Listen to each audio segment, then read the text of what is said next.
ጀግንነት መለኪያው ዘርፈ ብዙ ነው።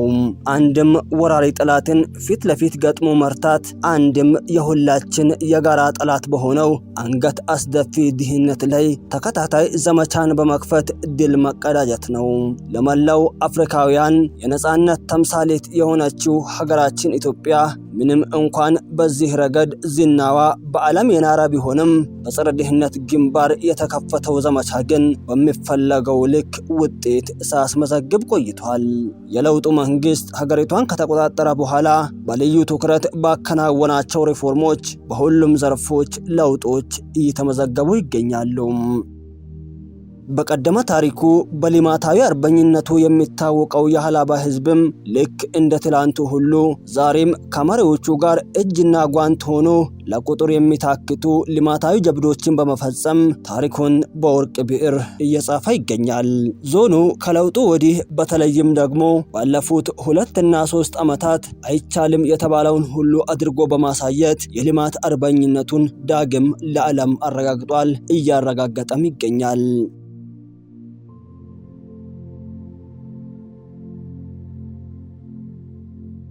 ከሊስትሮ እስከ ጀበና ቡና ሻጮች፣ ከጉሊት ገበያተኞች እስከ ትላልቅ ባለሀብቶች፣ ከአርሶ አደሮች እስከ ውጭ ዲያስፖራዎች፣ ከጽዳት ሰራተኞች እስከ ከፍተኛ አመራሮች፣ ከዞናችን ህዝቦች አልፎ እስከ ክልላችን ህዝቦች ሁሉን በማሳተፍ አስተሳሳሪ የወል ትርክትን የፈጠረው የሃላባ ዓለም አቀፍ ስታዲየም በእርግጥም የሃላባ ህዝብ ለልማት ሲባል ወደ ኋላ የማይል ህዝብ መሆኑን በገሃድ አስመስክሯል።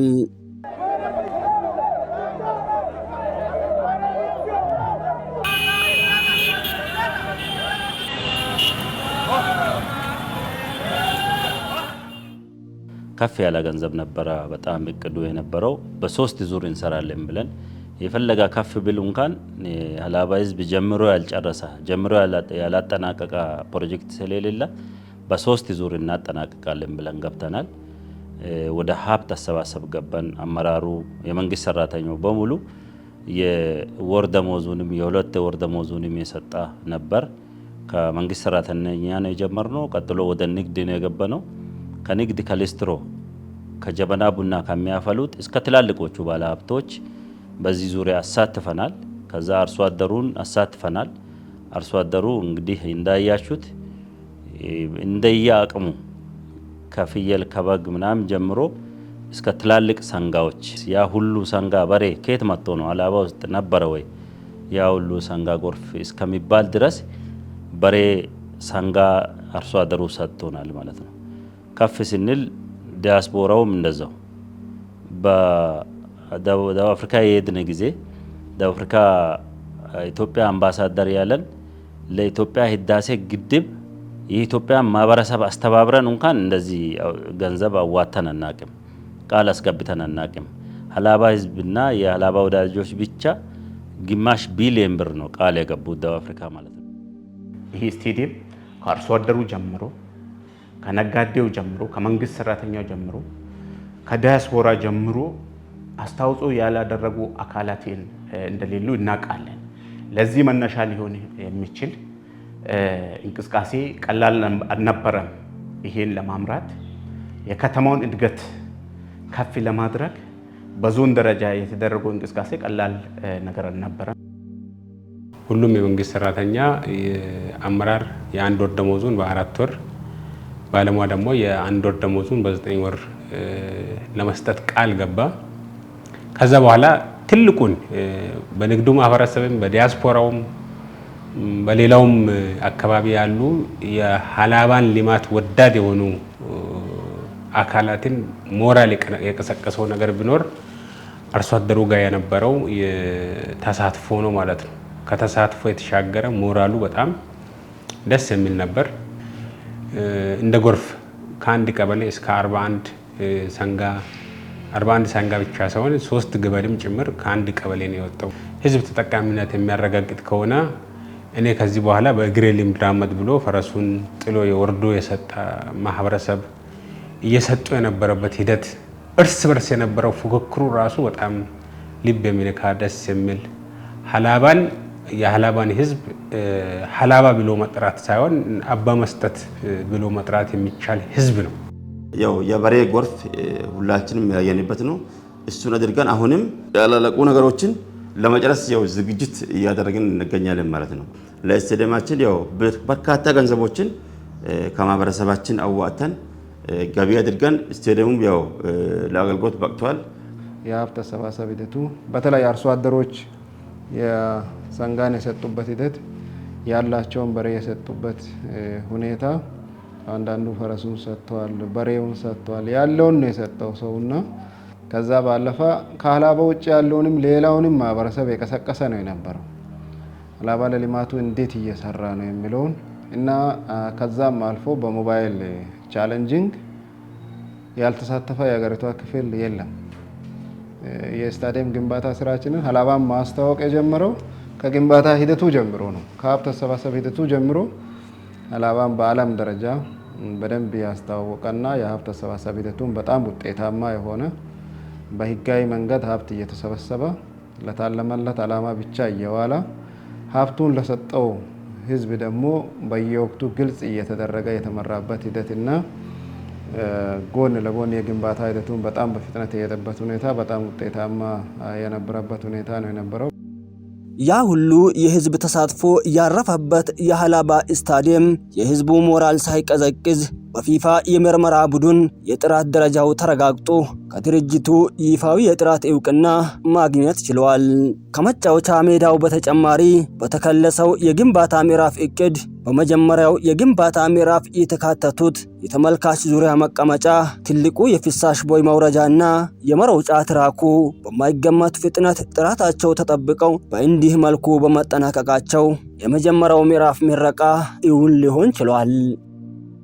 የህዝባችን ሞራል 3 ዙር ያልነውን 2 ዙር ላይ እንድንጨርስ አድርጎናል። 2 ዙር ላይ እንድንወስን አድርጎን አሁን አንደኛ ዙሩ ከዚህ ሁሉ ህዝብ በተዋጣው ገንዘብ አንደኛ ዙሩ አልቆ የአገልግሎት እየሰጠ ነው ያለው። አንደኛ ዙር የሚባለው ሜዳውን ነው፣ መጫወቻው ሜዳው ፊፋ ደረጃ በኢትዮጵያ ደረጃ ሳይሆን ወይንም በካፍ ደረጃ ሳይሆን በፊፋ ስታንዳርዱን የጠበቀ መጫወቻ ሜዳ ነው ተብሎ እውቅና ተሰጥቶናል ማለት ነው። ይሄ አንደኛ ዙር በመጨረሳችን ብቻ 2 ጊዜ የአገራዊውን ክልላዊውን ጨዋታ አስተናግደናል። በዚህ ከተማችን ተናቃቅቷል።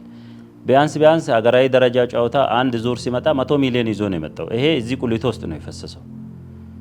ሁሉም የህብረተሰብ ክፍል ተጠቃሚ ሆነዋል ማለት ተጠቃሚ መሆን ጀምሯል፣ ጥቅም መስጣት ጀምሯል ማለት ነው። ስለዚህ የሀገራዊ ወይ ክልላዊም ሲመጣ ከ70 በላይ ሚሊዮን ይዞ ነው የመጡት። እቺ ስታዲየም ካለቀች በኋላ ከ170 ሚሊዮን ብር ቁሊቶ ገብቷል ማለት ነው። ከ170 ሚሊዮን ብር እቺ ስታዲየም ለቁሊቶ ስራ እድል ፈጥሯል ማለት ነው። ሊስትሮ ይጠረጋል፣ ቅባት ይገዛሉ፣ ቡና ይጠጣሉ፣ ምሳ ይበላሉ፣ ሆቴል አልጋ ይዛሉ። ይሄ 170 ሚሊዮን ቁሊቶ ውስጥ ነው የፈሰሰው። ይሄ በመንግስት ገቢው ላይ ይጨምራል።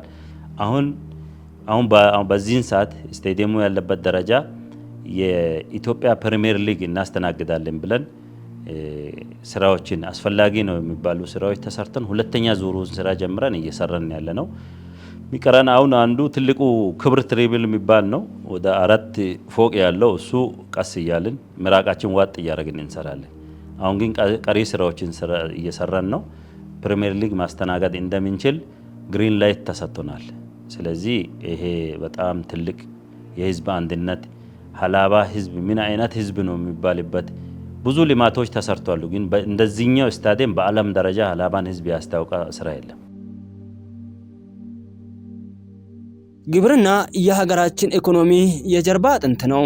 በመሆኑም የግብርና ሽግግርን እውን በማድረግ የገጠር ሽግግርን ለማምጣት መንግስት በትኩረት እየሰራ የሚገኝ ሲሆን በዞናችን ሀላባም ምርትና ምርታማነትን ለማሳደግ የምርት ወቅቶችን በማሳደግ በቅድመ በልግና በበጋ መስኖ በሰፊው በማምረት ገበያን ለማረጋጋት የሚያግዙ ስራዎች ሲሰሩ ቆይተዋል።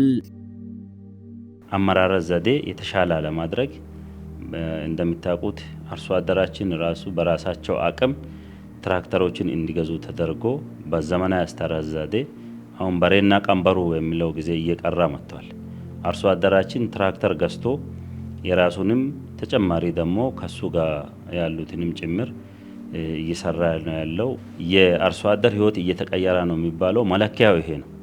ይሄ የምርትና ምርታማነት አድጓል የምትለው የአርሶ አደር የኑሮ ዘዬ ሲቀየር ነውና ይሄ እየተቀየረ መጥቷል የሚል ነገር ነው ያለን። ከዚህ በተጨማሪ ደግሞ እንደ ሀላባ ያልተለመዱ እነዚህ በጋ መስኖ የሚባሉ ስራዎችን እየሰራን ያለ ነው።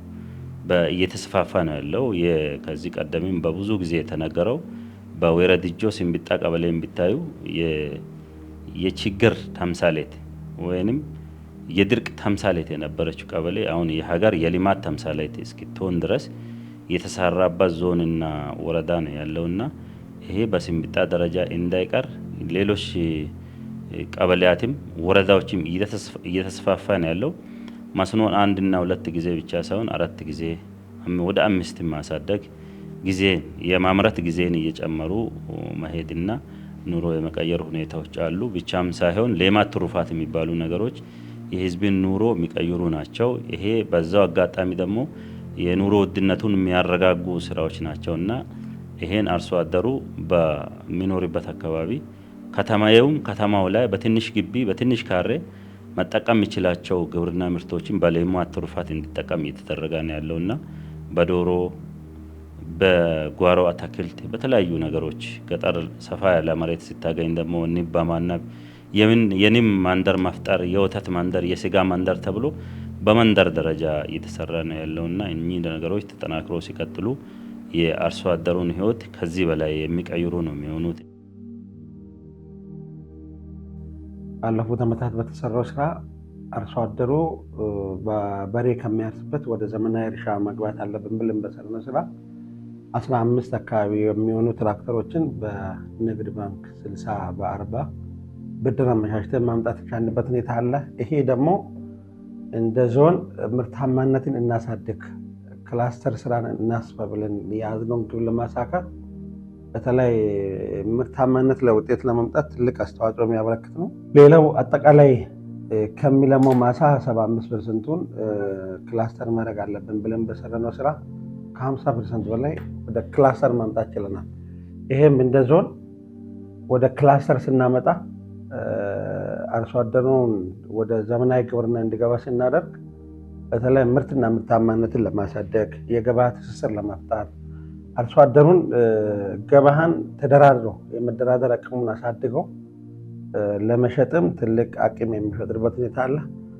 የሌማት ትሩፋት ስራዎችን ባለፉት 4 ዓመታት በተሰራው ስራ አበረታች ውጤቶች እየተገኙ ነው። ከለውጡ በፊት ከ100 ሺህ ያላነሳ የዶሮ ስርጭት ነው ሲደረግ የነበረው። አሁን የባለፈውን ዓመት አፈጻጸም ወስደን ብናይ የአንድ ቀን ጫጩት ከ550 ሺህ በላይ በአንድ ዓመት ማሰራጨት ችለናል። የቄብና ኮክነን ከ522 ሺህ በላይ ማሰራጨት ችለናል። ከዛ ባሻገር የሌማት ትሩፋት ስራ አንዱ የወተት ሀብት ልማትን ምርታማነትን መጨመር ነው።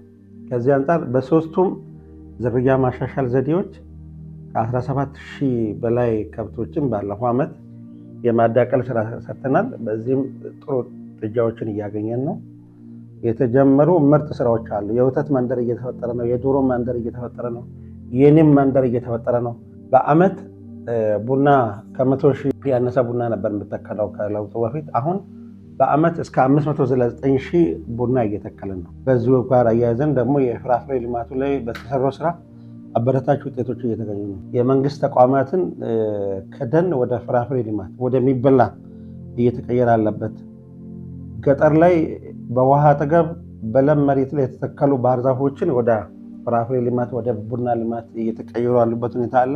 ከዚህ በፊት የቡና ማሳ ሽፋናችን ከ400 ሄክታር በታች ነው የነበረው። አሁን አጠቃላይ በቡና የተሸፈነ ማሳን ወደ 1305 ሄክታር ማድረስ ችለናል። ይሄ ቀላል አይደለም። ለአብነት ትልቅ ማሳያ የሚሆን አለም ጤና ላይ የተሰራው የቡና ክላስተር ሀላባ ዞን ላይ ከተሰራ የማይቻል ነገር እንደሌለ እኛ ግን በቁርጠኝነት በትጋት ያለመሰላቸት ከሰራን ውጤት እንደምናመጣ ያየናቸው ነገሮች አሉ። ይሄን አጠናክረን እንቀጥላለን። አረንጓዴ አሻራው እንበል የተፋሰስ ሀብት ልማቱ እንበል በየአመቱ በተሰራው ስራ አበረታች ውጤቶች እየተመዘገቡ ነው። ከለውጡ በፊት 2 ሚሊዮን ወይ 3 ሚሊዮን ነበር የሚተከለው። አሁን በየአመቱ ከ14 ሚሊዮን በላይ ችግኝ እየተከልን ያለንበትና ባለፉት 8 ዓመታት በተሰሩ ስራዎች አበረታች ውጤቶች ተገኝተዋል። ይህን አጠናክረን እንቀጥላለን። እንደ አጠቃላይ እንደ ግብርና ሴክተር ሲታይ ከልመና ከተረጂነት ለማውጣት በተሰሩ ስራዎችም አርሶ አደሩ የራሱን መሬት በተገቢው እንዲያለማ በተገቢው እንዲሰራ የውስጥ አቅሙን እንዲያይ የኛን የመረዳዳት ባህል ሚሻላን ተጠቅመን የምንሰራ ከሆነ ከተረጂነት መውጣት ይቻላል። ምርታማነት ማረጋገጥ ይቻላል። በሁሉም ዘርፎች የተገኘውን ስኬት የምናስቀጥል ከሆነ ውጤታማ መሆን እንችላለን። ስንብት አካባቢ ደግሞ እንደ ሀገር ተሞክሮ የሆንበት ነው። ከዕዳ ወደ ምንዳ። ትላንት ዕዳ ነበር፣ የወባ የታይፎይድ የሌሎች የወረርሽኝ ዕዳዎች ነበሩ። የድርቅ ዕዳ ነበር፣ በጋ ላይ የጎርፍ ዕዳ ነበር፣ የክረምት ላይ። ይሄ ዕዳ ደግሞ ወደ ምንዳ የተቀየረበት የስንብጣን ተሞክሮ ቤተ መንግስት ጭምር ደርሶ ጠቅላይ ሚኒስትሩ 2 ጊዜ አንድ ጊዜ ኮሪደር ለማስጀመር መጥተው ስንብጣን ነው የጎበኙበት። ሁለተኛ ዙር ደግሞ ኮሪደሩን ለማስመረቅ መጥተው ስንብጣን የጎበኙበት ትልቅ የሀገር መሪን ሲቦ ያመጣ ተግባር የሰራንበት ሂደት ቢኖር ያው የስንብጣ የበጋ መስኖ ስራችን ነው።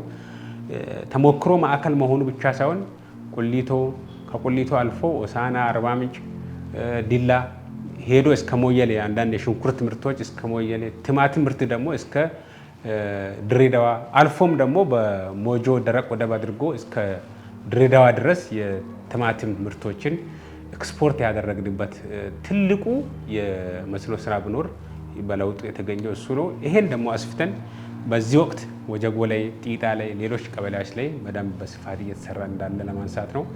ክላስተር ማምረት ላይ በሁሉም አይነት ሰብሎች በተለይ በበቆሎ እና በስንዴ በዳጉሳ በክላስተር ለማምረት ትኩረት ተሰጥቶ በጣም እየተሰራ ያለበት ሁኔታ ነው ያለው። ትኩረት ተሰርቶ ከሌላው ጊዜ በጣም በተሻለ መልኩ በጥቂት አካባቢዎች ብቻ የነበረውን ክላስተር እርሻ በየአካባቢው በየቀበሌው እንዲሆን ትኩረት ተደርጎ እየተሰሩ ያሉ ስራዎች ትልቅ ለውጥ እያመጡ ያለበት ሂደት ነው ያለው። ትምህርት አንድ ሀገር በየዘርፉ የሚያስፈልጋትን የሰለጠነ የሰው ኃይል በብዛትና በጥራት ለማሟላትና በቴክኖሎጂና በፈጠራ እንዲሁም በስነ ምግባር የታነጸ ትውልድን ለማፍራት ሚናው ከፍተኛ ነው። የሀገራችን መንግስት በትምህርት ዘርፍ የትምህርት ጥራትን ለማምጣት ስርዓተ ትምህርቱን አካታች በሆነ መልኩና ግብረ ገብነትን በተላበሰ መልኩ እንዲሁም ሀገር በቀል ዕውቀትን ባካተተ መልኩ በማሻሻልና ኩረጃን በማስቀረት በርካታ ተግባራትን አከናውኗል። ትምህርት ላይ የነበረው ነገር እንደኛ ሀላባ ጥሩ ትምህርት ለውጦች በፊትም ተያይዞ የተጀመሩ ስራዎች አሉ። ግን ከለውጡ ወዲህ በተጠናከረ መንገድ የትምህርት ተደራሽነት ትምህርት ቤቶችን ተደራሽ ለማድረግ ሃይ ስኩሎችን የአንደኛም የሁለተኛም ደረጃ ትምህርት ቤቶችን ተደራሽ ለማድረግ ብዙ ስራ ሰርተናል። ከዛ በተጨማሪ ደግሞ የትምህርት ጥራቱን ለማስጠበቅ በብዙ መንገድ ጥረት እየተደረገ ነው ያለው። ለምሳሌ የለውጡ አንዱ ፍሬ ነው ብለን የምንለው ወደፊት ሀላባን ዕጣ ፈንታ መወሰን የሚችሉ አልፎ ተርፎ ለሀገር የሚጠቅሙ ልጆች የሚፈሩበት የሚወጡበት አዳሪ ትምህርት ብለን ጀምረናል። ከለውጡ ወዲህ የተጀመረ ስራ ነው ይሄ። አዳሪ ትምህርት ላይ የሚማሩ ልጆች ወደፊት ከሀላባ ተርፎ ለሀገር አልፎ ተርፎም ለዓለም የሚጠቅሙ ተማሪዎች ልጆች የሚኮተኮቱበት የሚወጡበት ቦታ ነው። ይሄ ትምህርት ጥራቱን ለማስጠበቅ ብቻ ሳይሆን መሰረታዊ የሆነ ለውጥ ለማምጣት መሰረት የተጣለበት ነው ተብሎ መውሰድ ይቻላል። በተለይ ይሄ ቡራትቾ ትምህርት ቤት ሁሉም አይኑን እሱ ላይ አድርጎ መጠበቅ መንከባከብ ከዚህ ደረጃው ከፍ እያለ እያደገ አድርጎ መስራት ያለበት ስራ ነው ይሄ። በዚህ አጋጣሚ ትምህርት ጥራቱንም እያረጋገጠ የምንሄድበት ነው። ይሄ ቡራትቾ ትምህርት ቤት እንዲቋቋም ሲሳተፉ የነበሩ አካላትን በዚህ አጋጣሚ ለማመስገን ወዳለሁ። እንደ ሀላባ ዞንም ከትምህርት ፍትሃዊነትና ተደራሽነት አንጻር ቀላል የማይባሉ ስራዎች ተሰርተዋል። ለምሳሌ የአንደኛ ደረጃ ትምህርት ቤቶችንም ስናይ ከ100 በታች የነበሩ የአንደኛ ደረጃ ትምህርት ቤቶች በለውጡ መንግስት ወደ 116 አንደኛ ደረጃ ትምህርት ቤቶች ማስፋፋት ተችሏል። ወደ 8 ሃይስኩሎች የነበሩትን በለውጡ መንግስት ወደ 13 ሃይስኩሎችን መገንባት የተቻለበት ነው። በተለይም የሃይስኩሎች ተደራሽነት በተመለከተ ከሁሉም በላይ ደግሞ ቅድመ አንደኛ ነው። ከ200 በላይ ቅድመ አንደኛ ተቋማት አሉ። የተወሰኑቱ ከአንደኛ ደረጃ ጋር በአጥር ተለይተው ያሉ ናቸው። የተወሰኑት ደግሞ ራሳቸውን ችለው ያሉ ናቸው። ቅድመ አንደኛ የትምህርት ስርዓቱን ስናይ ከታች ካልተሰራ ውጤታማ አይኮንም። በዚህ መንግስት ትልቁ የሪፎርም ወይም ትልቁ ለውጥ የፖሊሲ ለውጥ ተደረገው ቅድመ አንደኛ ላይ በጣም ትኩረት ተደርጓል። ስለዚህ እንደ ዞናችንም በቅድመ አንደኛ ላይ ትኩረት አድርገን ሰርተናል። ከ200 ቅድመ አንደኛ ትምህርት ቤቶች በላይ በዞኑ ማስፋፋት ተችሏል። የደረጃን በአግባቡ ማሻሻል የቻሉት በኩሙሌቲቭ ስናይ በቅድመ አንደኛ በአንድ ደረጃ በሁለተኛ ደረጃም ስናይ ከ40% በላይ ኦልሞስት ደረጃቸውን ያሟሉ ናቸው። ሌላው በለውጡ መንግስት ትልቅ ትኩረት ተደረገ የተሰራው ትምህርት ለትውልድ ነው። እንደ ዞናችን ስናይ ከ2016 እስከ 2018 ባለው ይሄ ፕሮግራም ከጀመረ በኋላ ከ113 ሚሊዮን በላይ በአይነት በገንዘብና በእውቀት እንዲሁም በጉልበት መሰብሰብና ስራ ላይ ማዋል ተችሏል ማለት ነው። ባለፉት 3 ዓመታት የዘንድሮን ጀምሮ ኦልሞስት ባለፉት 2 ዓመታት ከ23 ሚሊዮን በላይ መጽሐፍትን ማሳተም ተችሏል። በለውጡ መንግስት በተለይም የፈተና አስተዳደሩ ሲቀየር በፊት በአብዛኛው ኩረጃ ላይ የተመሰረተ ነው። ግልጽ ነው፣ ያው ይታወቃል። ተማሪ የማለፍ ምጣኔው ከፍተኛ ነበር። ተማሪዎች በራሳቸው ተማምነው በራሳቸው እንዲሰሩ ሲደረግ ባለፉት 4-5 ዓመታት ውጤት አልተመዘገበም። በ12ኛ በ8ኛ ክፍል አቀፍ ፈተናዎችም ይሄ አሁን የ6ኛና የ8ኛ ትርጉም ባለው መልኩ እየተቀየረ መጥተዋል። አምና የ6ኛ ክፍል ክልል አቀፍ ፈተና ወደ 80% አካባቢ ማሳለፍ ችለናል። ዘንድሮ ደግሞ ወደ 82.3% አካባቢ ማሳለፍ ችለናል። የ8ኛን ከ3 ዓመት በ2016 ስናይ 34% ነበር የማለፍ ምጣኔ። ከዛ በፊት 2015 ላይ 18 በመቶ ብቻ ተማሪ ነበር ከዞናችን ከ8 ወደ 9 ያለፉት። 2016 ላይ 34% ማለፍ ችሏል። አምና ደግሞ በ2017 ላይ ኦልሞስት 30% አሳድገን ወደ 62% ማሳደግ ተችሏል። በዘንድሮ ዓመት ደግሞ ኦልሞስት 98% ተማሪ ወደ 9ኛ ክፍል አልፈዋል። የሀላብሳ አፍ መፍቻ ቋንቋ ትምህርት ከተጀመረ 10 ዓመታትን ያስቆጠረ ቢሆንም በዘርፉ በሀላብሳ ቋንቋ የተመረቀ መምህር ባለመኖሩ በስራው ላይ በተደጋጋሚ እክል ሲፈጥር ቆይቷል። ይህንን ችግር የተገነዘበው የሀላባ ዞን አስተዳደር ከዞኑ ትምህርት መምሪያ ጋር በመሆን በሆሳና ትምህርት ኮሌጅ በዘንድሮ 2018 በታሪክ ለመጀመሪያ ጊዜ ለ2 ዓመታት በሀላብሳ ቋንቋ ትምህርታቸውን ሲከታተሉ የቆዩ የዲፕሎማ ተመራቂዎችን አስመርቋል። በዞኑ ለመጀመሪያ ጊዜ የ8ኛ ክፍል ክልላዊ የሀላብሳ ቋንቋ ፈተና ከሌሎች ብሔር ብሔረሰቦች እኩል መፈተን መቻሉም የዘርፉ ተደማሪ ስኬት ነው። የራሳችን ቋንቋችን ለማሳደግ የመምህራንን በሀላብሳ ቋንቋ የሚማሩ የሚሰለጥኑ መምህራንን በመንግስትም ደግፎ ከተለያዩ የመምህራን ኮሌጆች ጋር በመተባበር እነዚህ መምህራኖች በሀላብሳ ቋንቋ እንዲማሩ እየተደረገ ይገኛል። ብቻም ሳይሆን በዘንድሮ ዓመት ተመርቆ ይወጡም አሉ። እነዚህ ቀጣይ ወደ ስራ ሲገቡ ብዙ የቋንቋችን ማስፋፋት ስራ ይሰራሉ ተብሎ ይጠበቃል። የሀላብሳ አፍ መፍቻ ቋንቋን በዚህ 5 ዓመት የሰራነውን አክል ቀድመን ሰርተን ቢሆን ኖሮ የሀላብሳ ቋንቋ በዩኒቨርሲቲ ደረጃ ወይም በከፍተኛ ትምህርት ተቋማት እንዳይሰጥ ምንም የሚከለክል ነገር አይኖርም ብዬ ነው የሚያስበው በግሌ። በዚህ በ5 ዓመት አግሬሲቭሊ ተሰርቷል። ትልቅ ትኩረት አግኝቷል። ሀላብሳን አሁን ከ1 እስከ 4 ሁሉም የትምህርት አይነቶች በሀላብሳ ነው የሚሰጡት። በ19 5ኛ ክፍልን ሁሉንም ትምህርት አይነቶች በሀላብሳ እንሰጣለን ማለት ነው። ክልል አቀፍ ፈተና 8ኛ ክፍልን ዘንድሮ ለመጀመሪያ ጊዜ ሰጥተናል። 6ኛ ክፍልን ደግሞ ክልል አቀፍ ፈተናን ለ2ኛ ጊዜ ሰጥተናል ማለት ነው።